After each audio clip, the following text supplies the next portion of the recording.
პოლიტიკაში არაფერი ესაქმება ბიზნესმენს და მდიდარ ადამიანებს მოსახლეობას არ უნდა მისცეს ხმა, ხო, არ უნდა მისცეს ხმა მოსახლეობა. როგორც კი დაინახავთ, რომ ხულიანი კაცია პოლიტიკაში გამოსული, უნდა იცოდეთ, რომ ის თქვენი შვილების სამტროდ არის მოსული.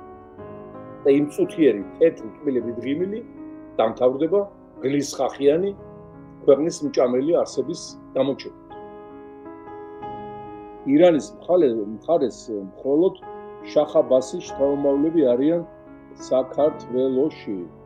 არ ვიცი, ირანის მხარე ალბათ ეს არასწორი ტერმინია იმ გაგებით, რომ ახლა რა თქმა უნდა ჩვენ არ გვაწყობთ ჩვენ საზღვრებთან სიახლოვეს პირველ რიგში ომი და არასტაბილურობა, ეს ერთი და მეორე აი ეს კოცების დაავადება, რომ არიან ამერიკის მოზულენი, ევროპის მოზულენი, სულიან რომ მათ მოაქვთ აქ ფედერაცია, LGBT, რაღაცა დაყრილება, გათახსილება და რუსეთი, ირანი და ჩინეთია ჩვენი გადამჭერი. იდიოტის მოყვა.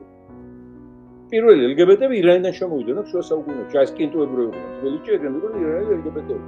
ეგ ტენდენცია იქნა გავრცელდა, ახლა თუ ეს საინტერესებს ვირმეს და ამის გამო რაიმე სიმპათია, ანტიპათია გეოპოლიტიკურ ცენტრებს შორის. ანუ ჩვენი მიზანია რომ ჩვენს რეგიონში იყოს მშვიდობა და ეს იყოს მხარი და სტაბილურობა.